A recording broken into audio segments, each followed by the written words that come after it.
पण यापुढे मारू नका म्हणून त्याला हे पण सांगा. घरामध्ये जर तुमच्या पोपट असेल तर ते पोपट सोडून द्या मित्रांनो.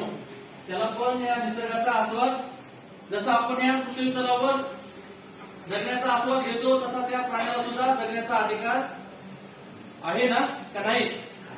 मग त्याला आपण घरात ठेवतो ना. भारतामध्ये होते पण त्यांची संख्या हळूहळू कमी झाली आणि कमी झाल्यामुळं आपल्या भारत देशामधले चित्ते नामशेष होऊन आपल्याला बाहेर देशातून आपल्या भारत देशामध्ये चित्ते आणावं लागले. तेच आपल्यावरती पुनः एकदा कुठल्याही प्राण्यांचं संकट येणार नाही आणि आपल्या जे महाराष्ट्रातले प्राणी आहेत ते कमी होणार नाहीत याची आपल्याला काळजी घ्यायची. काळजी घ्यायची तर काय करायचं आपल्याला? प्राणी कशामुळे कमी होत आहेत?